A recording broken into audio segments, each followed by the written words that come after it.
Basically हमने previous video में क्या देखा था, ऑर्डर ऑफ रिएक्शन वर्सेस हमारे पास जो मॉलिक्युलरिटी होता है उसमें क्या डिफरेंस होता है। आई होप सो समझ में आ गया होगा। देखो मॉलिक्युलरिटी जो होता है हमेशा देखना सिर्फ और सिर्फ कहाँ पे वैलिड है, एलिमेंट्री रिएक्शन जितने भी होते हैं सिर्फ और सिर्फ क्या होता है वहीं पे मेरे पास क्या होता है मॉलिक्युलरिटी हमारे पास वैलिड होता है, बाकी कहीं पर भी तुम नहीं निकाल सकते। अच्छा एक और बात, फिर हमने कुछ एक्सेप्शन देखा था। क्या देखो एक्सेप्शन कुछ भी हो सकता है, ठीक है, बस तुम्हें इतना याद रखना है कि अगर ऑर्डर ऑफ रिएक्शन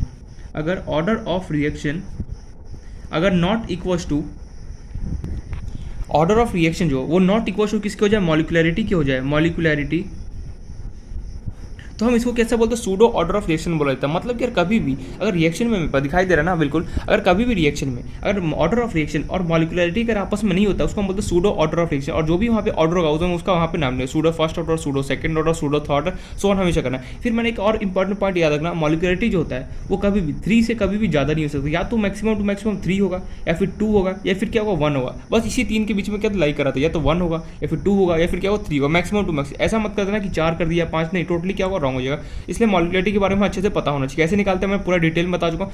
तो एक तरीके से हमारा जो केमिकल कैंडिस उसका फर्स्ट फेज एक तरीके से कंप्लीट हो चुका है। मतलब कि याद करो जो रेट ऑफ रिएक्शन मैंने लिखा था उसमें मैंने ये बताया था कि रेट ऑफ रिएक्शन किस पर डिपेंड करता है। तो मैंने बताया था concentration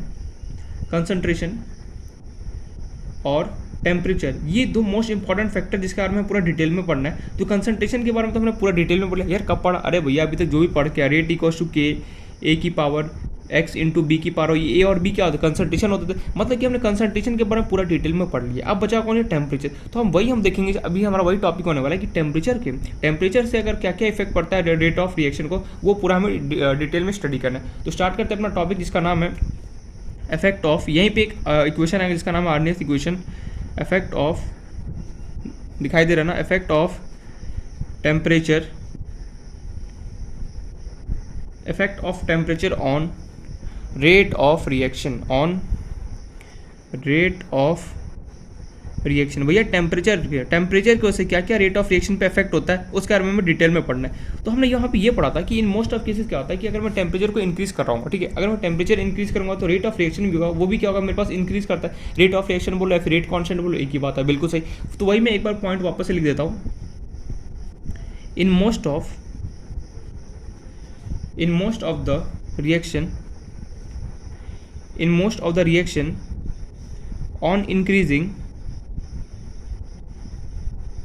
on increasing temperature, in most of the reaction on increasing temperature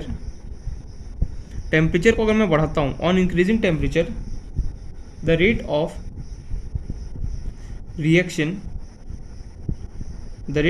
reaction और तुम रेट कांस्टेंट भी बोल सकते हो, और रेट कांस्टेंट इंक्रीजेस, मतलब कि यहाँ पे मैं ये बोलना चाहता हूँ कि अगर हमने मोस्ट ऑफ केसेस में ऐसा देखा, ठीक है, कि टेम्परेचर को जैसे जैसे हम बढ़ा रहे थे, मींस चेंज कर रहे थे, क्या जो रेट ऑफ रिएक्शन था मेरा आर था वो भी क्या होता है, इंक्रीज कर रहा था। फिर रेट कांस्टेंट बोलो, रेट कांस्टेंट कौन होता है, क्या होता है, वो भी इंक्रीज करा था, और रेट ऑफ रिएक्शन भी देखा वो भी इंक्रीज करा। यार मतलब यार यहाँ पे हो क्या रहा है, मतलब कि टेम्परेचर अगर मैं बढ़ाता हूँ तो जो रेट ऑफ रिएक्शन है बेसिकली वो भी मेरा क्या हो रहा है यहाँ पे इंक्रीज करा, बिल्कुल सही। तो अब एक बात समझ में नहीं आया मुझे, क्या रेट ऑफ रिएक्शन अगर मैं, ठीक है, जो रेट का फॉर्मूला क्या होता है, आर इक्वल्स टू के ए की पावर एक्स, अगर कोई बी हो तो ठीक है। ये बात तो समझ में आ रही है कि रेट अगर टेम्परेचर अगर मैं बढ़ाता हूँ, ठीक है, टेम्परेचर अगर मैं बढ़ाता हूँ तो रेट ऑफ रिएक्शन भी इंक्रीज होता है, और जो मेरा रेट कांस्टेंट है वो भी क्या हो रहा है मेरे पास, इंक्रीज हो रहा है, बढ़ रहा है। ये बात तो समझेगा, लेकिन मेरे दिमाग में क्वेश्चन आ गया, क्या क्वेश्चन आ गया यार, ये बात तो समझ में आ गया कि ठीक है मैं टेम्परेचर इंक्रीज करूँगा तो रेट ऑफ रिएक्शन या फिर रेट कांस्टेंट में इंक्रीज करूँ, लेकिन हम कैसे पता करेंगे कितना रेट इंक्रीज कर रहा है, कितना अगर मान लें कि टेम्परेचर मैंने बढ़ाया तो कितना रेट इंक्रीज करेगा, वो सब कुछ जैसे हमें यहाँ पे निकालना पड़ेगा। जैसे हमने अभी अपने प्रीवियस कुछ टाइम वीडियो में देखा था कि जैसे हमें ये पता करना होता है कि अगर मैं कंसंट्रेशन को चेंज करता हूँ, मान लो कि 0.1 to 0.2 हम इनिशियल टू फाइनल कंसंट्रेशन कुछ चेंज करें तो हमारे रेट पे क्या इफेक्ट पड़ा, तो कैसे हम निकाल देते हैं, हमने ऑलरेडी पढ़ चुके। अब हम यहाँ पे ये पढ़ेंगे कि टेम्परेचर को अगर तुम चेंज करते हो, इन दैट केस क्या क्या रेट कॉन्स्टेंट पर, क्या रेट ऑफ या फिर रेट कॉन्स्टेंट क्या क्या डिफरेंस आता है, वो सब कुछ हमें यहाँ पे पढ़ना है। तो देखो इसको सॉल्व करने का हमारे 2 मेथड है। पहला तो एकदम बच्चों सा मेथड जिसको हम बोलते हैं, जिसको बेसिकली बोला जाता है, अगर मैं इसको नहीं भी पढ़ाता तो कोई प्रॉब्लम नहीं होने वाला, बट इसको अप्रॉक्स डिपेंडेंसी मेथड बोला जाता है, ठीक है। उसका जो अपना मेन मेथड है जिसका नाम होगा आर्नियस इक्वेशन, वो हमारे लिए इंपॉर्टेंट है। तो हमारे पास 2 मेथड है फॉर सॉल्विंग, लिखो ब्रैकेट में लिख लेना, for finding how rate of reaction and rate constant के लिख दो, for finding how rate of reaction and rate constant changes on increasing temperature are following two method, are following, दिखाई तो दे रहा है, मैं बहुत छोटा लिख रहा हूँ इसको जानबूझकर, आर फॉलोइंग टू मेथड। मतलब कि यहाँ पे ये बोलना चाह रहा हूँ, हमें रेट ऑफ रिएक्शन और रेट कांस्टेंट पे क्या इफेक्ट पड़ेगा, मैं टेम्परेचर को इंक्रीज करूँगा, तो उसको हमें जानने के लिए मेरे पास दो मेथड है। पहला जो मेथड होता है हम उसको बोलते हैं क्या, अप्रॉक्स। फर्स्ट जो हमारा मेथड इसका नाम है अप्रॉक्स डिपेंडेंसी लिख लो अप्रॉक्स डिपेंडेंसी मेथड, ठीक है, या फिर अप्रॉक्स डिपेंडेंसी लिख लो, सही है। ये मेथड होता क्या भैया, यहाँ पे ये हमसे बोला जाएगा, अच्छा ये अप्रॉक्स डिपेंडेंसी होता है, यहाँ पे मुझे एक वर्ड यहाँ पे साफ दिख रहा है, क्या अप्रॉक्स। अप्रॉक्स मतलब कि अप्रॉक्सीमेटली हम मान के चलेंगे, ठीक है। और डिपेंडेंसी, अप्रॉक्स मतलब यार यहाँ तो ये श्योर हो गया कि मैं जो भी यहाँ पे मेथड पढ़ रहा हूँ वो अप्रॉक्सीमेटली वाला मेथड, मतलब अच्छा ये आ रहा तो अच्छा ये एज्यूम कर लूँगा, अच्छा ये ऐसा कुछ आ रहा तो मैं ये अप्रॉक्सीमेटली मानूंगा, ठीक है। लेकिन यहाँ पे डिपेंडेंसी किसका होगा, यहाँ पे डिपेंड किसका होगा, या तो तुम बोलोगे के रेट कॉन्स्टेंट ऑन टेम्परेचर, यहाँ पे जो डिपेंडेंसी होगा वो किसका होगा, कौन किस पे डिपेंड कर रहा है भैया, हमें इतना पता है जो रेट कांस्टेंट है वो क्या कर रहा है, डिपेंड कर रहा है टेम्परेचर पे, या फिर मैं बोल सकता हूँ रेट ऑफ रिएक्शन होगा, क्या होगा, डिपेंड कर रहा होगा किस पे, टेम्परेचर पे। मैं यहाँ पे लिख भी देता हूँ, rate constant depend upon temperature, temperature. यार यहाँ पे रेट ऑफ रिएक्शन क्यों लिखा, वो भी मैं लिख सकता हूँ, मेरे ऊपर चॉइस है, तो मैंने अब ये ठीक है, मैंने उसको ना लिख के मैंने रेट कांस्टेंट लिख दिया। अरे रेट कांस्टेंट के और रेट देखो, के और रेट ऑफ रिएक्शन दोनों तो आपस में इक्वल, जितना ये बढ़ेगा उतना ये भी बढ़ेगा। अच्छा अप्रॉक्स डिपेंडेंसी का मतलब यहाँ पे क्या हम क्या देखेंगे कि जो टेम्परेचर है, टेम्परेचर को अगर मैं चेंज करता हूँ तो कैसे मेरा रेट कांस्टेंट होता है, वो डिफरेंट करता है, वो यहाँ पे मैं स्टडी करना है, वही मैंने यहाँ पे लिखा, rate constant depend upon temperature, ठीक है, के ऑन टी। अच्छा इन लोगों ने क्या किया, ठीक है, ये तो अभी ये थ्योरेटिकल बातें चल रही, अभी इन लोगों ने एक लैंग्वेज लिख दिया, क्या इन लोगों ने ये बोला, ऑन जनरली, देखना word generally on 10 degree Celsius rise in temperature, rise मतलब खाने वाला राइस नहीं, बढ़ना, राइज इन टेम्परेचर,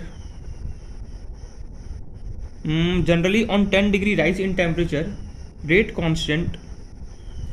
कांस्टेंट या फिर बगल में लिख लो रेट ऑफ रिएक्शन भी लिख सकते हो, और rate of reaction short form लिख रहा हूँ RXN, generally on 10 degree rise in temperature, rate constant और रेट ऑफ रिएक्शन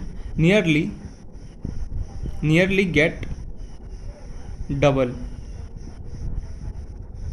ये इन लोगों ने एक स्टेटमेंट बोल दिया, क्या बोला, generally on 10 degree rise in temperature, rate constant और rate of reaction nearly get double. अच्छा यहाँ पे यार अप्रॉक्स मेथड है, अप्रॉक्स मेथड है यहाँ पे, तो यहाँ पे दो वर्ड मेरे पास क्या है कि, एक सेकंड होल्ड ऑन, मेरे पास क्या अप्रॉक्स मेथड है, अप्रॉक्स मेथड होने के से यहाँ पे मुझे दो वर्ड ऐसा लग रहा है कि ये दो हमें एकदम श्योरिटी नहीं दे रहा है, मतलब अप्रॉक्सीमेटली बता रहा हूँ। कौन, जनरली, हम जनरली कब यूज़ करते हैं, जब हम श्योर नहीं हो, और नियरली मतलब कि जब हम श्योर नहीं होते तो भी हम बोलते हैं अच्छा नियरली उसके इक्वल होगा, अच्छा नियरली, अच्छा मतलब कि नियरली और जनरली सब वर्ड अप्रॉक्स में यूज़ होता है। तो यहाँ से हमें स्टेटमेंट देख के पता चल रहा है कि हम एकदम श्योरिटी के साथ तो नहीं बोल रहे, बट क्या करें अप्रॉक्सीमेटली, क्या कुछ लैब में एक्सपेरिमेंट किया होगा वहाँ से मैं उसको देख के मैं अप्रॉक्सीमेटली बोला हूँ। ये स्टेटमेंट का मीनिंग क्या है, स्टेटमेंट का मीनिंग है अगर तुम 10 डिग्री, अगर मैं 10 डिग्री टेम्परेचर को अगर मैं इंक्रीज़ करता हूँ, ठीक है, मान लो पहले तुम्हारे पास था 35 डिग्री तक, ठीक है, लेटेस्ट से तुमने 35 से क्या किया, 10 डिग्री में इंक्रीज़ कर दिया, तो कितना होगा 45 डिग्री सेल्सियस। तो 10 डिग्री जैसे ही तुमने टेम्परेचर को राइज करोगे तो ऐसा देखा गया कि जो रेट कांस्टेंट होता है या फिर रेट ऑफ रिएक्शन जो होता है वो क्या होता है, पहले मान लो 2 था तो अब क्या हो गया 4, मीन्स डबल हो गया। लेकिन नियरली देखो यहाँ पे वर्ड के जनरली, मतलब कि ऐसा हो सकता है कि अगर तुम 10 डिग्री सेल्सियस टेम्परेचर को इंक्रीज करोगे तो जो हमारा रेट ऑफ रिएक्शन या फिर रेट कांस्टेंट होगा वो क्या होगा, बेसिकली मेरे पास क्या होगा, डबल हो जाएगा।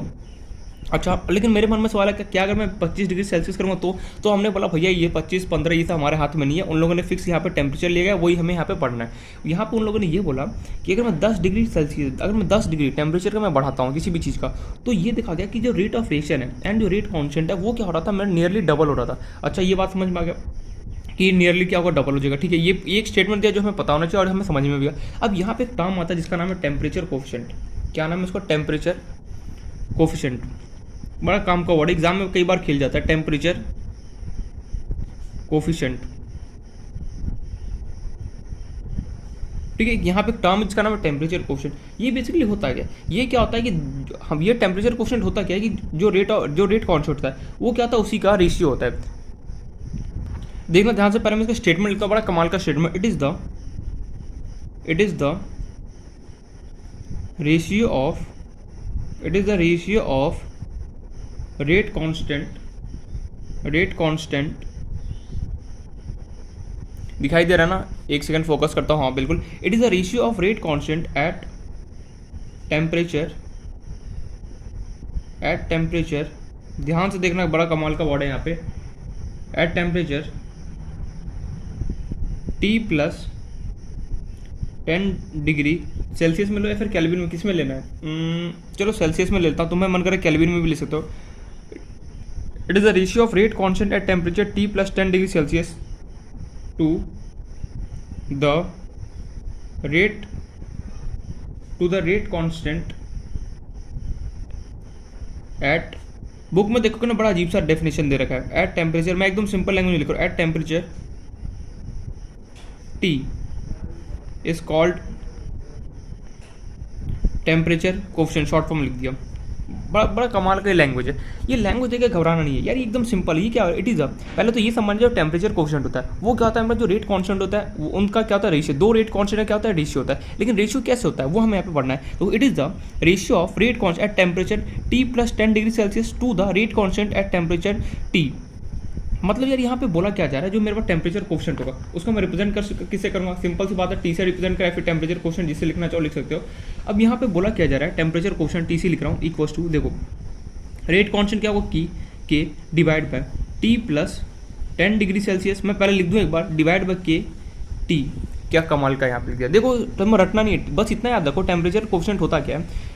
जब तुम्हारे पास जो, मान लो कि तुम जब इनिशियल कंडीशन था उसका टेम्परेचर का कितना रेट कांस्टेंट है वो लिख दो, ऊपर में क्या लिखोगे, जो भी जब तुमने 10 डिग्री उसमें टेम्परेचर को एडअप किया, मतलब कि पहले मान लो तुम्हारे पास 35 डिग्री सेल्सियस था तो वो टेम्परेचर इनिशियल लिख दो, ऊपर में क्या लिखोगे, जब तुमने 35 डिग्री सेल्सियस टेम्परेचर को जब इंक्रीज करोगे तो उसमें क्या लोगे, प्लस 10 लगा दोगे तो कितना 45, उसका रेट कांस्टेंट। मतलब कि अगर मैं सीधे सीधे यहाँ पे ये बोलना चाहूँ तो final rate constant divide by initial rate constant, मतलब फाइनल डिवाइड बाय इनिशियल का मतलब एकदम शॉर्टकट में, फाइनल रेट कांस्टेंट का मतलब है कि जब मैं 10 डिग्री टेम्परेचर को जब मैं इंक्रीज करता हूँ उस टाइम मेरे पास रेट कांस्टेंट कितना रहता है, वो डिवाइड बाय जो इनिशियल कंडीशन में मेरे पास रेट कांस्टेंट था वो, उन दोनों को आपस में रेट कांस्टेंट को डिवाइड करूंगा तो मुझे क्या मिलेगा, टेम्परेचर कोफिशिएंट मिल जाएगा। वापस कुछ पढ़ने नहीं पड़ा, मैं यहाँ पे ये बोल रहा हूँ, देख लैंग्वेज पे मत जा, लैंग्वेज तुझे ये बोलना चाह रहा है कि फाइनल अपने मेरे लैंग्वेज समझो, इसको मारो गोली, बस ये पता होना चाहिए। अब यहाँ पे समझो तुम्हें क्या करना है, final divide by initial rate constant लेना है। कैसे, देखो तुम्हें ये देखना है, जब मेरे पास फाइनल, तो ऊपर में क्या लिखना है, जब तुम्हारे पास 10 डिग्री टेम्परेचर तुमने इंक्रीज किया, क्या इंक्रीज किया, 10 डिग्री टेम्परेचर जब तुमने इंक्रीज किया, लेटेस्ट से मेरे पास 45 डिग्री सेल्सियस टेम्परेचर था, उसको मैंने इंक्रीज करके 55 डिग्री सेल्सियस कर दिया, उसका उस टाइम मेरे पास रेट कांस्टेंट क्या है, उसका मैं वैल्यू लिखूंगा divide by initial rate constant. Initial rate constant का मतलब क्या है, जब मेरे पास 45 डिग्री सेल्सियस था सिर्फ और सिर्फ, उस टाइम मेरे पास उसका रेट कांस्टेंट कितना था वो मैं यहाँ पे लिखूंगा। एकदम सिंपल कहानी है यार, लेकिन ये T प्लस 10 का मतलब क्या है, जो भी टेम्परेचर तेरे पास रहेगा उसमें जब मैं 10 को ऐड करूंगा उस टाइम क्या रेट कांस्टेंट रहेगा उसका वैल्यू मैं लिखूंगा यहाँ पे, डिवाइड बाय क्या करूंगा, जो नॉर्मल टेम्परेचर था उसमें मेरे पास रेट कांस्टेंट का क्या वैल्यू रहेगा वो मुझे यहाँ पे नोट डाउन करना। अच्छा, मतलब कि अब समझ में आया थोड़ा बहुत, क्या समझ में आया, देख मैं यहाँ पे ये समझ रहा हूँ कि मुझे इतना समझना है, जब मैं 10 डिग्री टेम्परेचर को बढ़ा देता हूँ उस टाइम मेरे पास रेट कांस्टेंट क्या रहता है उसका मैं यहाँ पे वैल्यू पुट करूँगा, बिल्कुल सही। एंड जब मैं इनिशियल था, जब मैंने 10 डिग्री टेम्परेचर बढ़ाया नहीं, ठीक है, जब मैं नॉर्मल एकदम शांति से बैठा हुआ था उस टाइम मेरे पास रेट कांस्टेंट का क्या वैल्यू था वो मैं यहाँ पे नीचे डिवाइड में कर दूँगा, बिल्कुल सही। इसी को मैं नेक्स्ट पेज में नोट डाउन अच्छे से कर देता हूँ।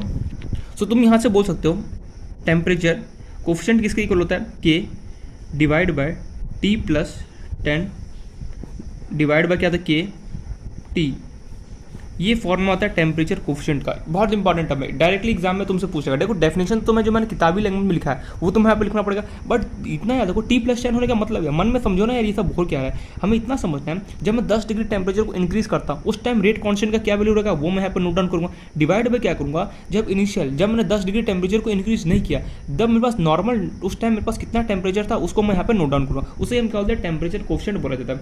मतलब ये समझ में आ रहा है कि जब मान लो कि तेरे पास 35 डिग्री, मान लो कितना भी हो, लेटेस्ट है 273 केल्विन था, ठीक है, बस केल्विन में लेके किसी में भी चल सकते हो, केल्विन में लो, सेल्सियस में लो, केल्विन से सेल्सियस में कन्वर्ट करना हमें बिल्कुल आता है, सेल्सियस से केल्विन में जाना वो भी हमें आता है, केल्विन से सेल्सियस में कैसे जाओगे, सिंपली 273 केल्विन से सेल्सियस में जाने 273 मुझे एडअप करना पड़ा, और सेल्सियस से केल्विन माने के लिए 273 सब्ट्रैक्ट करना होता है, सो सिंपल है दैट। तो जैसे मान लो 273 तुम्हें केल्विन की बना, ठीक है, और तुमने क्या किया यहाँ पे 10 डिग्री टेम्परेचर क्या इंक्रीज किया, 10 डिग्री सेल्सियस तुमने टेम्परेचर इंक्रीज किया, 10 डिग्री मान लो सेल्सियस केल्विन कुछ में किसी में गिनो तो 273 में एडअप करो तो 283 हो गया। तो अगर कोई तुमसे पूछे टेम्परेचर कोफिशिएंट बताओ क्या होगा, तुम क्या बोलोगे, कॉमन सेंस से इतना दिमाग लगाना, सॉरी, कि जब मैंने 10 डिग्री टेम्परेचर इंक्रीज किया 283 पे, अब यहाँ पे रेट कांस्टेंट क्या होगा उसका वैल्यू लिखूंगा, डिवाइड बाय, अब मुझे यहाँ पे नीचे क्या लिखना है, इनिशियल जब मैं स्टार्टिंग में था जो मेरा टेम्परेचर था 273, उस टाइम रेट कांस्टेंट का क्या वैल्यू था वो मुझे यहाँ पे क्या करना है, नोट डाउन करना है। सिंपली कर दोगे तुम्हारा क्या हो, काम आ जाएगा, टेम्परेचर कोफिशिएंट निकल जाएगा। तो इस तरीके से टेम्परेचर कोफिशिएंट को यहाँ पे डिफाइन किया जाता है, एकदम सिंपल सा होता है। कैसे किया जाता है मैंने वहाँ पे ऑलरेडी पूरा बता चुका हूँ। अब मैं चलते हैं नेक्स्ट एग्जाम्पल पे, मैं नेक्स्ट एग्जाम्पल पे चलूँ, ठीक है। उससे पहले एक बात बताना चाहूँगा, जो टेम्परेचर कोफिशिएंट होता है उसका जो वैल्यू होता है ना वो अप्रॉक्सीमेटली या तो 2 टाइम्स बड़ा होता है, या फिर इन जब इसका रेशियो को जो सॉल्व करता है ना या तो 2 या फिर 3 इसी के बीच में लाई करता है। तो लिख भी लो टेम्परेचर, कुछ नहीं यार ये सब एक्सपेरिमेंट से आया गया, ठीक है। हमें बस पढ़, केमिकल कैंडिक्स होता है ना इंडस्ट्री वगैरह में बहुत ज़्यादा यूज़ होता है, मतलब कि जो रियल लाइफ में जो इंडस्ट्री वगैरह होता है जहाँ पे जो केमिकल इंजीनियर लोग हैं तो वहाँ पे बहुत ज़्यादा इसका केमिकल कैंडिक्स से यूज़ किया जाता है, ठीक है। कुछ नहीं हम एक्सपेरिमेंट जो एक्सपेरिमेंट किया गया वहाँ से हम पढ़ रहे हैं। टेम्परेचर नोट डाल के एक पॉइंट हमें लिखना है, टेम्परेचर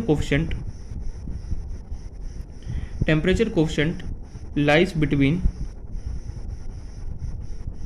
2 and 3, 2,3 मतलब 2 से 3 के बीच में क्या होगा, उसका जो वैल्यू होगा टेम्परेचर कोफिशिएंट का क्या होगा, लाइक करा होगा, हमेशा देखना। मतलब कि जैसे इस लाइन का मीनिंग क्या है, फॉर एग्जाम्पल जैसे मान लो पहले तुम्हारे पास 10 डिग्री सेल्सियस था, ठीक है, नॉर्मल रखा था।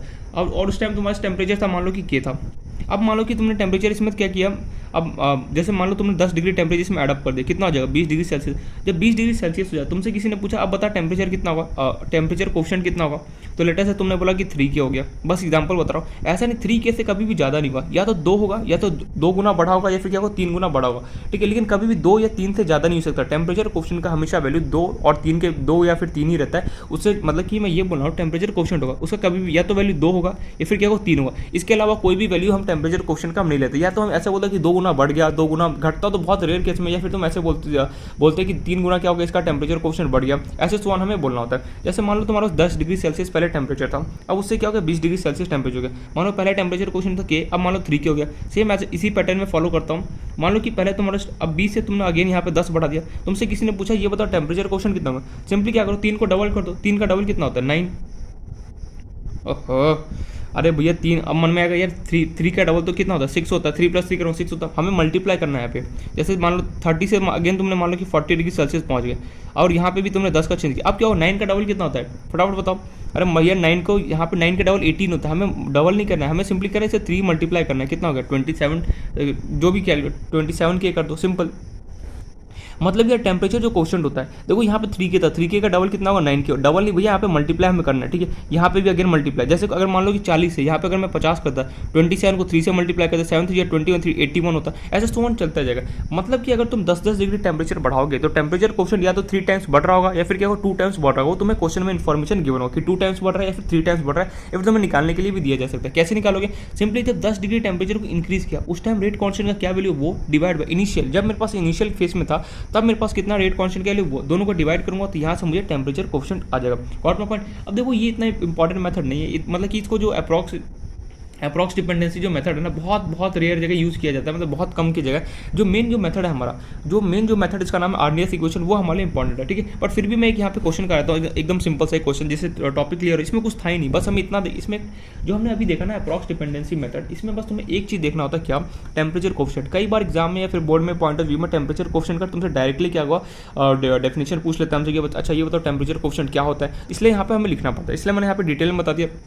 इस पर हम एक क्वेश्चन कर लेते हैं जिससे थोड़ा सा हमें प्रैक्टिस हो जाए, फिर अपना चलेंगे जो मेन हमारा जो टॉपिक है आर्डिनस इक्वेशन, वो हमें यहाँ पे पढ़ना है। तो जैसे मान लो कोई क्वेश्चन दे दो तुम्हें, फॉर अ पर्टिकुलर रिएक्शन, कोई पर्टिकुलर रिएक्शन हो रहा था मेरे पास, फॉर अ पर्टिकुलर रिएक्शन, जैसे मान low temperature coefficient is, for a particular reaction temperature coefficient दिखाई दे रहा है ना, for a particular reaction temperature coefficient is 2। मैंने बोला था ना 2 या फिर 3, इसके बीच में ही वैल्यू दो, या तो 2 होगा या फिर क्या होगा 3 होगा, इसके अलावा कुछ नहीं होगा। For a particular reaction temperature coefficient is 2। तुमसे पूछा जा रहा है if rate of reaction at 20 degree Celsius is, चलो x मान लो, तुमसे पूछा जा रहा है find rate at 80 degree Celsius. हमें यहाँ पे ये देखो ध्यान से इस टाइप के क्वेश्चन को कैसे सॉल्व किया। तुमने ये क्वेश्चन बोला कोई पर्टिकुलर रिएक्शन हो रहा है, ठीक है, ब्ला ब्ला, तुम्हें टेम्परेचर कोफिशिएंट है उसका वैल्यू तुम्हें 2 गिवन है। इफ रेट ऑफ रिएक्शन है 20 डिग्री सेल्सियस एक्स, मतलब कि 20 डिग्री सेल्सियस पे जो टेम्परेचर है वो मुझे कितना गिवन है, रेट ऑफ रिएक्शन, जो रेट ऑफ रिएक्शन होगा 20 डिग्री सेल्सियस, उसका वैल्यू कितना है क्यों एक्स। मुझसे पूछा जा रहा है जब 80 डिग्री सेल्सियस टेम्परेचर हो जाएगा, इन दैट केस वहाँ पे रेट क्या होगा वो मुझे यहाँ पे बताना है। अच्छा, तो इस टाइप के क्वेश्चन कैसे सॉल्व करें, याद रखना एक बात यहाँ पे बताना चाहूँगा शॉर्टकट। देखो कभी भी क्वेश्चन अगर तुम्हें टेम्परेचर कोएफिशिएंट गिवन हो, ठीक है, याद रखना ये शॉर्टकट बता रहा हूँ, अगर कभी भी तुम्हें टेम्परेचर कोएफिशिएंट गिवन हो, कभी भी अगर तुम्हें टेम्परेचर कोएफिशिएंट का क्वेश्चन गिवन हो और याद रखना तुम्हें initial and final temperature given हो, ये बोले कि मेरे पास 20 डिग्री सेल्सियस इस पर इतना रेट है, रेट ऑफ रिएक्शन है और 80 डिग्री पे बता कितना होगा, तो इस टाइप के क्वेश्चन को सॉल्व करने का तरीका क्या है, कुछ मत करो, टेबल बनाओ एकदम सिंपल, टेम्परेचर लिखा और यहाँ पे रेट लिखो, ठीक है। तुमसे ये बोला जा रहा 20 डिग्री सेल्सियस टेम्परेचर था तो तुम्हारे पास रेट कितना था, एक्स था, लिख दो। अब तुम्हें पूछा जाए 80 डिग्री, अब 20 से 80 में कैसे पहुंच सकता हूँ, सोचो यहाँ पे जो टेम्परेचर कोएफिशिएंट है वो कितना हो रहा है कि 2 गुना बढ़ रहा है, मतलब कि डबल हो रहा है एक तरीके से। जैसे टेम्परेचर कोएफिशिएंट 2 होने का मतलब क्या है, याद रखना यहाँ पे यही 2 वर्ड खेलता है, अगर टेम्परेचर कोएफिशिएंट 2 गिवन है मतलब समझ जाना डबल हो रहा है, डबल। अगर टेम्परेचर कोएफिशिएंट अगर तुम्हें 3 गिवन है तो समझ जाना क्या हो रहा है, यहाँ पे ट्रिपल हो रहा होगा, दैट्स इट। डबल होने का मतलब सिंपली वहाँ पे 2 से मल्टीप्लाई करो, ट्रिपल होने का मतलब सिंपली 3 से मल्टीप्लाई करो। अच्छा, जैसे लेकिन कब हमें ये कब अप्लाई करना है, जब टेम्परेचर उन दोनों के बीच में 10-10 डिग्री का गैप हो, मीन्स 10 डिग्री सेल्सियस का क्या हो उनके बीच में गैप हो, 20 से अगर मुझे 10 डिग्री का सेल्सियस गैप चाहिए कितना, 30 डिग्री। जब मैं 30 डिग्री सेल्सियस पे जाऊँ इनके बीच में गैप कितना है, 10 डिग्री। क्वेश्चन से समझोगे ये सब, ठीक है, ऐसा नहीं होगा कि थ्योरेटिकली एक बार में समझ जाओगे, क्वेश्चन जो मैं करा रहा हूँ उससे सबको समझ में आएगी क्या क्वेश्चन है। जब 20 डिग्री सेल्सियस टेम्परेचर था, रेट कितना था एक्स, अब मुझे क्या करना है, इनके 20 के आगे मैं कितना 30 पे गया, क्यों गया, मैं ये चाहता हूँ 20 और 30 के बीच में गैप कितना 10, तो 10 मुझे गैप क्या कब मिलेगा, मैं 20 पे हूँ, ठीक है। किसी ने मुझसे बोला तू ऐसा एक नंबर ढूंढ जिससे 20 उसके तेरे और उसके बीच में गैप क्या हो 10 हो, तो मैं सिंपली आगे चला गया 20 और 30 के बीच में गैप कितना है 10 का। तुम्हें भी ऐसे ही करना है सॉल्व, ठीक है। 20 और 30 के बीच में गैप कितना है 10 डिग्री सेल्सियस का टेम्परेचर गैप। हमें एक बात बताया, अगर मैं 10 डिग्री टेम्परेचर को इंक्रीज करता हूँ तो हमें टेम्परेचर क्वेश्चन मुझे यहाँ पे कितना गिवन है, यहाँ पे 2 टाइम, मतलब कि 2 गिवन है, 2 गिवन है इसका मतलब क्या डबल होगा, मीन्स एक्स है, एक्स का डबल कितना होगा 2x, कुछ मत करो 2 से मल्टीप्लाई करो, फिर मैं आगे गया 40 डिग्री सेल्सियस पे, यहाँ पर भी 10 का गैप, मतलब कि 2x का यहाँ पे रेट कितना डबल हो रहा है, कितना हो गया 4x, कुछ मत करो यहाँ पे 2 से मल्टीप्लाई करना है, मैं ऑलरेडी बोल चुका हूँ डबल होने का मतलब होता है कि 2 से मल्टीप्लाई, ट्रिपल होने का मतलब यहाँ पे 3 से मल्टीप्लाई। अब मान लो कि 50 डिग्री सेल्सियस पे मैं गया, अगेन यहाँ पे 10 का गैप है, ये कितना होगा 8x हो गया। 60 डिग्री सेल्सियस पे गया कितना हो गया 16x हो गया। 70 डिग्री सेल्सियस पे मैं गया कितना हो गया 32x हो गया। मान लो 80 डिग्री सेल्सियस पे मैं गया कितना हो गया 64x हो गया। आंसर तुम्हें निकालना कितना 80 डिग्री सेल्सियस पे निकाला, देखो आंसर आ गया। जब 80 डिग्री सेल्सियस टेम्परेचर हो तो रेट कितना होगा 64, तो तुम्हारा at 80 degree Celsius rate is 64x। कुछ पल्ले नहीं पड़ा। वापस देखो, कभी भी अगर तुम्हें टेम्परेचर कोएफिशिएंट गिवन हो क्वेश्चन में, अगर टेम्परेचर कोएफिशिएंट 2 गिवन हो समझ जाना कि टेम्परेचर कोएफिशिएंट अगर गिवन हो जैसे 2 गिवन हो समझ जाना क्या हो डबल हो रहा हो। अगर तुम्हें टेम्परेचर कोएफिशिएंट 3 गिवन हो तो क्या हो ट्रिपल हो। कब, जब दो टेम्परेचर का गैप क्या हो 10 डिग्री सेल्सियस। फॉर एग्जाम्पल जैसे अगर मान लो, ध्यान से देखना ये बहुत इंपॉर्टेंट बता रहा हूँ, जैसे मान लो कि पहले टेम्परेचर था 80, अब तुम्हारे पास हो गया कितना, अब तुमने 10 डिग्री बढ़ा के 90 कर दिया। अगर मान लो इसका तुम्हें रेट गिवन है कितना 5, और तुमसे कोई पूछे कि 90 डिग्री जो सेल्सियस है उसका रेट कितना होगा, तो तुम सिंपली ये बोल सकते हो टेम्परेचर कोएफिशिएंट से इनके बीच में गैप कितना है 10 डिग्री सेल्सियस गैप। अगर 10 डिग्री सेल्सियस का गैप है, अगर इसका तुम्हें रेट गिवन है 5, तो 90 डिग्री सेल्सियस क्या होगा, इसका डबल हो जाएगा कितना 10। खत्म कहानी। अगर मान लो यहाँ पे जैसे क्वेश्चन नंबर 3 गिवन होता तो यहाँ पे तुम 3 से मल्टीमीन क्या करते ट्रिपल करते, दो गिवन था तो मैंने डबल किया। मतलब कि टेम्परेचर कोएफिशिएंट और अगर गिवन हो कभी भी क्वेश्चन में और मुझसे पूछे कि इनिशियल में था 20 डिग्री 40 डिग्री सेल्सियस पे मेरा रेट जो है क्या 2x है, किसी ने मुझसे ये पूछा अच्छा ये बता रेट क्या होगा 100 डिग्री पे क्या होगा, तुम्हें क्या है सिंपली ये वाला पैटर्न फॉलो करना, जहाँ गिवन है जो टेम्परेचर इनिशियल में गिवन था उसको लिखो और उसके बाद ये पढ़ो कि टेम्परेचर कोएफिशिएंट कितना है 2x या 3x। अगर 2x है तो सिंपली क्या डबल करते चलो रेट को, अगर 3x होता तो यहाँ पे 3 करते जाता, खत्म कहानी। लेकिन गैप क्या होना चाहिए बीच में, क्या होना 10 का गैप हो रहा है। अगर 10 से ज़्यादा गैप हो गया तो टेम्परेचर कोएफिशिएंट क्या होता है वहाँ पे अप्लाई नहीं कर सकता हूँ। Got my point. तो ये इस तरीके से बेसिकली हम टेम्परेचर कोएफिशिएंट को हेल्प से हम क्या करते हैं किसी का भी रेट निकाल सकते हैं जब हम इनिशियल और फाइनल हमें अगर गिवन हो, ठीक है। जैसे अगर मान लो यहाँ पे मुझे गिवन था 100 डिग्री सेल्सियस का रेट बताओ क्या होगा, तो मैं कैसे करता हूँ 80 के आगे 90 जाता, 90 के आगे 100 जाता, फिर वहाँ पे रेट आ जाता, एकदम सिंपल। तो इस तरीके से देखो सिंपल है आई नो कि, लेकिन थोड़ा सा क्या होगा यहाँ पे माइंड लगाना होगा। अगर टेम्परेचर कोएफिशिएंट 2 गिवन है तो इसका मतलब कि मुझे डबल करना है, अगर टेम्परेचर कोएफिशिएंट 3 गिवन होगा तो मतलब कि रेट को मुझे क्या था ट्रिपल 3 से मल्टीप्लाई करना पड़ता है, ठीक है। तो इसमें मैं और क्या क्वेश्चन कर रहा हूँ, ठीक है। एक और क्वेश्चन इसमें मैं देता हूँ प्रैक्टिस के लिए। Why for a particular reaction temperature coefficient is letter से 3 गिवन है, तुम्हें बोला जा रहा है if rate of reaction at 40 degree Celsius is 40 degree Celsius is कितना दूँ कितना दिया जाए। चलो मैं खुद से क्वेश्चन बना, ठीक है। टेम्परेचर क्वेश्चन अगर मैं 3 दे दूँ और रेट ऑफ रिएक्शन अगर मैं एट 40 डिग्री सेल्सियस इज कितना दिया जाए, चलो ले लेते हैं 10, ठीक है। तुमसे पूछा जा रहा है find rate at 120 degree Celsius, solve this question. कुछ नहीं करना, टेबल बनाना, टेम्परेचर और रेट। यहाँ पे क्या वो टेम्परेचर कितना स्टार्टिंग में इनिशियल गिवन है तुम्हें 40 डिग्री सेल्सियस, 40 डिग्री सेल्सियस जब टेम्परेचर, तो रेट कितना गिवन है 10। मुझे ये पूरा जा रहा है कि मुझे 120 पर जाना, तो 40 से 120 तो का तुम्हें रास्ता चलना है, 40 50 60 70 80 90 10 का बीच में गैप होना चाहिए। अच्छा ये तो कर लोगे, लेकिन यहाँ पे इसको बढ़ाओगे कैसे। यहाँ पर टेम्परेचर क्वेश्चन मुझे 3 गिवन, मीन्स मुझे यहाँ पे क्या हो 3 से क्या होगा सबके साथ मल्टीप्लाई करना पड़ा, इजीली इस क्वेश्चन को सॉल्व कर सकते हो, ठीक है। तो यहाँ पे एक तरीके से टेम्परेचर क्वेश्चन का कैसे यूज होता है, मैंने एक क्वेश्चन करा दिया और एक होमवर्क दिया जिससे थोड़ा सा प्रैक्टिस हो जाए। इस पर ज़्यादा क्वेश्चन करने का जरूरत नहीं है, बस मैं पता होना चाहिए कि टेम्परेचर क्वेश्चन अगर कभी भी गिवन हो उस टाइप का अगर कभी क्वेश्चन आ जाए। नीट जो मेडिकल वाला होता है ना, उन लोगों में ये सब एकदम नॉर्मल इजी क्वेश्चन आता है, क्योंकि देखो जो मेडिकल नीट का एग्जाम होता है, ठीक है, उतना तो नहीं पता बट इतना श्योरिटी पता है। जो फिजिक्स होता है बहुत ईजी होता है, केमिस्ट्री होता है वो भी, उनका जो बायोलॉजी सेक्शन होता है ना वो इंपॉर्टेंट सेक्शन माना जाता है। एनीवे जो भी है, तो ठीक है एकदम इजी सा क्वेश्चन था, बोर्ड में भी अगर कई बार आ जाए तो ठीक है क्या कर सकते हो अगर करना चाहो तो। इस तरीके से मैंने बताया, ठीक है। बोर्ड तो कैंसिल हो गया एनीवेज।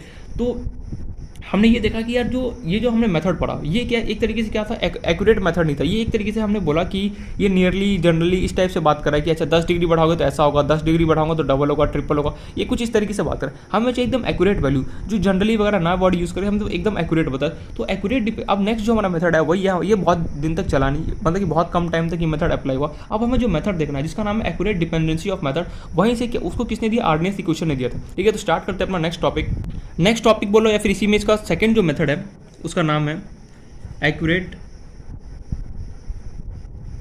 डिपेंडेंसी।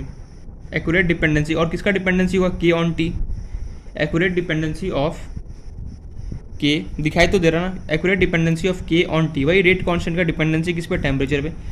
तो देखो अब क्या हुआ, क्या जो अभी तक हमने मेथड पढ़ा उसमें जो हमने अभी तक जो मेथड वो अप्रॉक्स था, मतलब कि अप्रॉक्सीमेटली हम लेके चल रहे थे, लेकिन यहाँ पे हमें एकदम एक्यूरेट चाहिए था। एक्यूरेट डिपेंडेंसी ऑफ मेथड किसने दिया था, एक्यूरेट डिपेंडेंसी ऑफ मेथड जो था, देखो बहुत सारे साइंटिस्ट लोग सॉल्व कर रहे थे, उन लोगों को थ्योरी वगैरह भी दी, लेकिन जो आर्डिनेंस इक्वेशन था ना वो एकदम यहाँ पे क्या बोलते उसको एकदम शानदार तरीके से एकदम समझा दिया। तो गिवन बाय साइंटिस्ट का नाम था आर्डिनेस। देखो इसने रियलिटी में दिया नहीं, तो इससे पहले बहुत सारे साइंटिस्ट लोग दे चुके थे, लेकिन जो बहुत सारे साइंटिस्ट ने दिया था वो समझाने एक्सप्लेन नहीं कर पा रहे थे। लेकिन जो आर्डिनेस है ना उसने एकदम वेल तरीके से एकदम सब कुछ एक्सप्लेन कर दिया ना कि, तो इसलिए क्या हुआ इसका नाम यहाँ पे रख दिया गया, गिवन बाय आर्डिनेस, ARRHENIS, ठीक है, गिवन बाय आर्डिनेस। और इसी के नाम से क्या क्या जो इक्वेशन बनाया गया, जो पहले के जितने भी साइंटिस्ट थे वो लोग कुछ भी डिस्कवर करते थे वो क्या था अपना नाम वहाँ पे लिख देते थे, क्योंकि उन्होंने डिस्कवर किया है। जैसे न्यूटन ने डिस्कवर किया था 3 लॉ, तो Newton first law, Newton second law, Newton third law, ऐसे ही बहुत सारे साइंटिस्ट लेके आप जो भी डिस्कवर करते थे सिंपली क्या था अपना नाम वहाँ पे नोट डाउन कर लेते, ठीक है।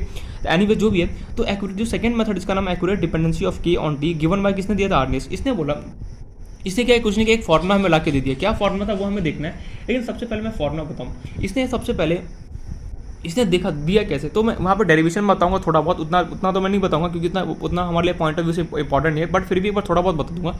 इसने क्या किया, एक इक्वेशन दी थी। इसने बोला कि जो रेट होता है वो किसके इक्वल होता है, ए की पावर माइनस ई की power A divide by RT।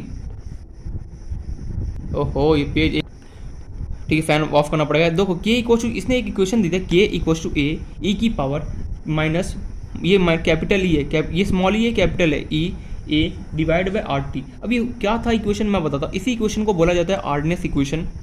क्या बोला इसको, आर्डिनेस, यू लगाना भूलिए यहाँ पे, आर्डिनेस इक्वेशन। इस इक्वेशन को बोला जाता है आर्डिनेस इक्वेशन। अब यहाँ पे मैं एक क्या क्या आर्डिनेस ने क्या किया, उसने बोला रेट और टेम्परेचर के बीच में क्यों ना मैं यहाँ पे फॉर्मुला दे दूँ कि कभी भी अगर मान लो कि अगर मुझे रेट निकालना हो कुछ भी टेम्परेचर पे कैसे निकाल सकते हैं, उसने एक हमें इक्वेशन दे दिया। अब इस इक्वेशन में यार ये क्या, ये सारे जो टर्म्स है capital A small E, capital E small A divide RT, इनका मीनिंग क्या है। अब मैं एक एक करके यहाँ पे मीनिंग लिख रहा हूँ, ठीक है। सबसे पहले के का मीनिंग तो पता ही क्या होता है, रेट कॉन्स्टेंट होता है। के स्टैंड फॉर रेट कॉन्स्टेंट, बहुत ज़्यादा इंपॉर्टेंट है, ठीक है। फर्स्ट यहाँ केमिकल काइनेटिक्स से 2 ही जगह से क्वेश्चन बनता है, या तो फर्स्ट ऑर्डर रिएक्शन से बनेगा या फिर 0 ऑर्डर से बनेगा, नो डाउट। उसके बाद जो अपना नेक्स्ट जो इंपॉर्टेंट टॉपिक जिसका नाम है आर्डिनेस इक्वेशन, यहाँ से भी क्या होता है कई बार क्वेश्चन बनाया जाता है, कई बार क्या ये भी एक तरीके से इंपॉर्टेंट टॉपिक है कि क्या होता है, रेट कॉन्स्टेंट होता है। मैं एक एक करके मीनिंग ले रहा हूँ। जो कैपिटल ए है उसका मीनिंग क्या होता है, उसको बोला जाता है फ्रीक्वेंसी फैक्टर। क्या होता है पूरा एक्सप्लेन करूँगा, फ्रीक्वेंसी फैक्टर, या फिर कई बुक वाले इसको आर्नियस फैक्टर भी बोलते हैं, आर्नियस, उसने साइंटिस्ट का नाम था इसलिए उसका नाम रख दिया आर्नियस फैक्टर। या फिर कई बुक वाले इसको प्री एक्सपोनेंशियल फैक्टर भी बोलते हैं, प्री एक्सपोनेंशियल फैक्टर भी बोलते हैं। लेकिन जो मेन इंपॉर्टेंट है उसको, जो मेन यहाँ पे इंपॉर्टेंट जो हम यूज़ करेंगे जिसका नाम है उसको फ्रीक्वेंसी फैक्टर। यहाँ पे देखो एक एक तीन नाम है, जैसे कोई पर्सन उसका कई सारे नाम होते हैं सेम एज इट इज। यहाँ पे जो कैपिटल ए है उसके कई सारे नाम है, frequency factor, Arrhenius factor, pre exponential factor. जो मोस्टली जो यूज़ होता है वो क्या यूज़ होता है, फ्रीक्वेंसी फैक्टर यूज़ होता है। अच्छा, कैपिटल ए समझ में आ गया, फ्रीक्वेंसी फैक्टर है। स्मॉल ई क्या है, स्मॉल ई को बोला जाता है एक्सपोनेंशियल कॉन्स्टेंट। ये कॉन्स्टेंट है, एक्सपोनेंशियल कॉन्स्टेंट, ठीक है। नेक्स्ट ई ए, अब भैया ई अलग अलग नहीं, ये ऐसे लिखा ना, ई और स्मॉल ए, ई के साथ ही अटैच है। ये क्या है, ई के साथ ही स्मॉल ए अटैच है, मतलब कि फॉर्मूला ऐसे देखो, ए ई की पावर माइनस ई के साथ ही स्मॉल ए अटैच है, देन है मेरे पास डिवाइड बाई आर टी। याद रखना ई अलग अलग नहीं, ई और ए साथ में अटैच है। अरे यार लिखते हैं ना, जैसे आर मैंने शॉर्ट फॉर्म लिख दिया, आर ए खत्म कहानी। ऐसे ई और ए शॉर्ट फॉर्म में लिखा हुआ है। ये यहाँ पे है क्या, ये को हम बोलते हैं बेसिकली एक्टिवेशन एनर्जी।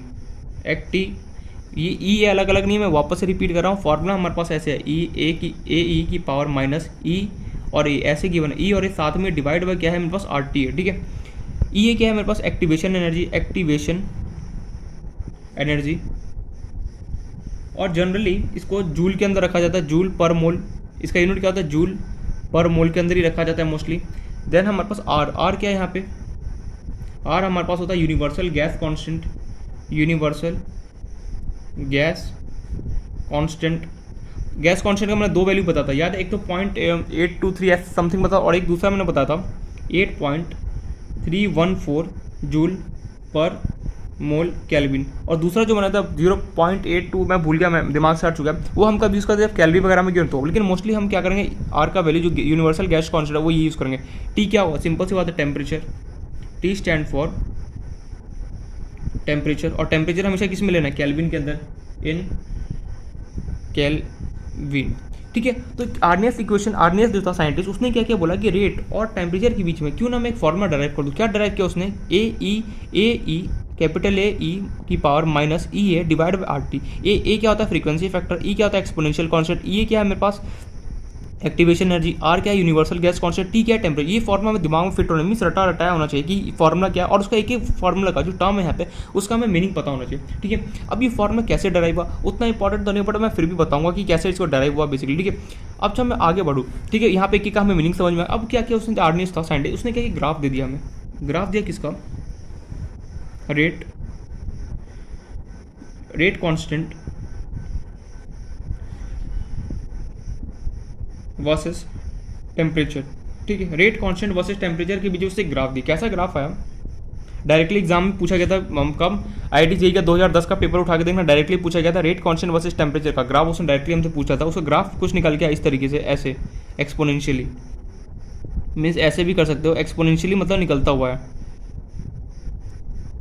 ये किसके ग्राफ होता है, रेट कांस्टेंट वर्सेस टेम्परेचर के बीच में। हार्नियस से हमें एक ग्राफ दिया था कुछ इस तरीके से, एक्सपोनेंशियली क्या हो निकलता हुआ है, ठीक है। ये पॉइंट हमें क्लियर, मतलब कुछ नहीं, एक सिंपल सा ग्राफ बता दिया। ये एग्जाम में पूछ चुका है इसलिए मैंने यहाँ पे बता दिया, मुझे लगा बता देना चाहिए, ठीक है, इंपॉर्टेंट है। बुक वाले जनरली बताते नहीं, बट फिर भी मैं बता दिया यहाँ पे। तो rate constant versus temperature, book वाले क्या बोलते हैं कि इस फॉर्मुला को देखो और खुद से ग्राफ ड्राइव करें, यार फॉर्मुला देख के ड्राइव करते तो हो गया काम खत्म। एनीवे जो भी है, तो हार्नियस ने क्या किया, देखो यहाँ पे पढ़ते थ्योरेटिकल बातें, अभी न्यूमेरिकल पोर्शन भी आएगा, पहले एक बार थ्योरी कंप्लीट कर लो फिर न्यूमेरिकल आएगा, अभी कुछ टाइम के लिए थ्योरेटिकल बातें आने वाला। तो यहाँ पे देखो उसने क्या, आर्नियस से क्या, रेट कांस्टेंट वर्सेस टेम्परेचर के बीच में हमें एक ग्राफ दे दो, हमें अच्छे से पता होना चाहिए। आर्नियस इक्वेशन क्या होता है, डायरेक्टली हमें याद होना चाहिए। एग्जाम में डायरेक्टली तुम यहाँ पे कोई ना देखो, दो सब कुछ यहाँ पे वैल्यू गिवन हो, कोई ना कोई एक टर्म मिसिंग हो, उसका तो मैं वैल्यू निकालना पड़ेगा, यही करता है एग्जाम में।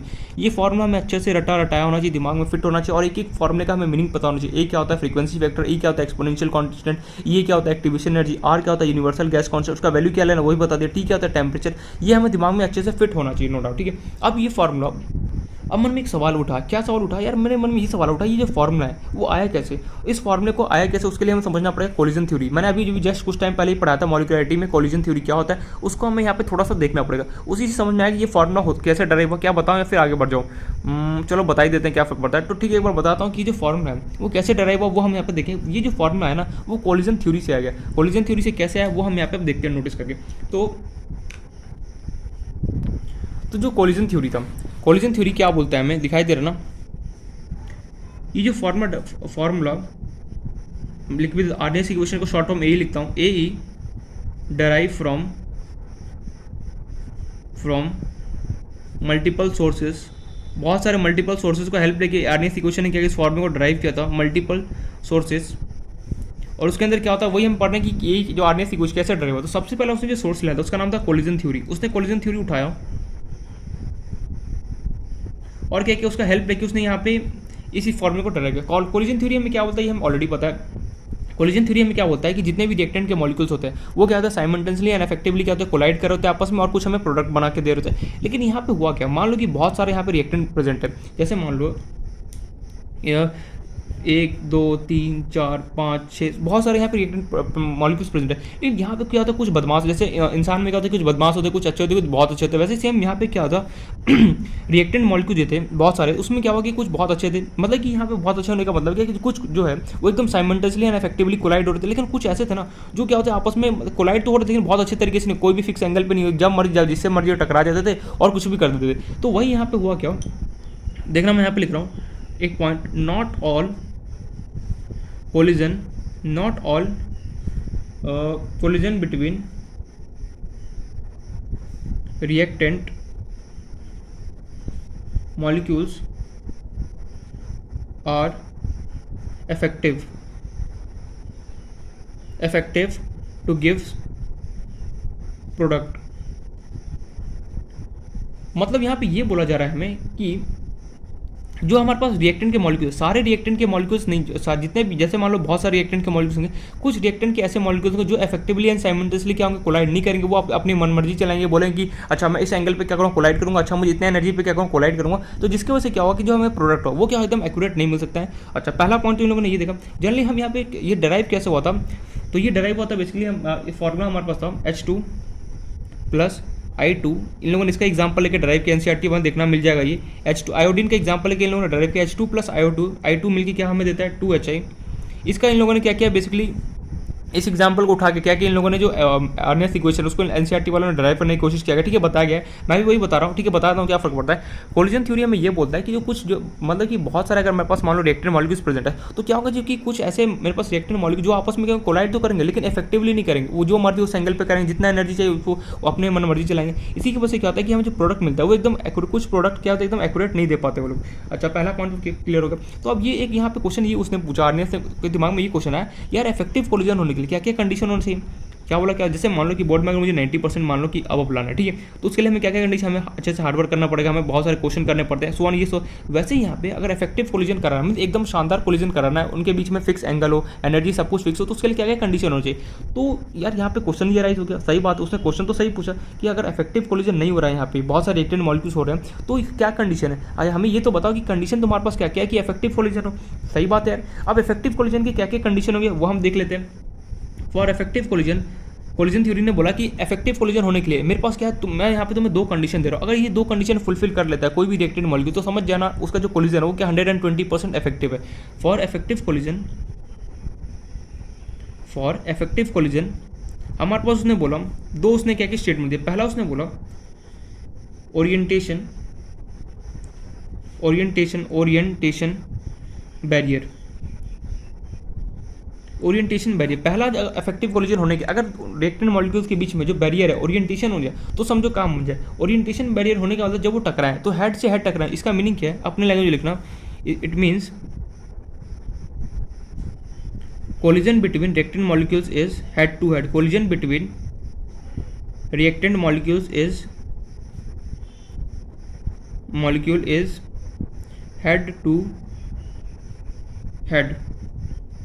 मतलब कि अगर इफेक्टिव कोलिजन होना है तो 2 रिएक्टेंट मॉलिक्यूल्स उनके आपस में जो सर से सर अगर टकराएंगे आपस में तो क्या होगा कि जो पहला जो इफेक्टिव कोलिजन का लोग क्या कंडीशन को फुलफिल कर सकते हैं। जैसे तो यहाँ पे H2 + I2 गिव 2HI होता है, जनरली मैं इसको ऐसे भी लिख सकता हूँ A2 कोई भी यहाँ पे कंपाउंड हो प्लस B2 कुछ भी यहाँ पे कंपाउंड हो 2AB, मैं ऐसे भी लिख सकता हूँ ना यार H है, जरूरी थोड़ी कि हमें H2 + I2 का हमें हमेशा लेना, कोई भी एग्जांपल ले सकता हूँ। यहाँ पे A की जगह तुम कोई भी कंपाउंड पुट करो, B की जगह कोई भी कंपाउंड पुट करो प्लस 2AB मिला, देखो सेम है इसी फॉर्मेट में।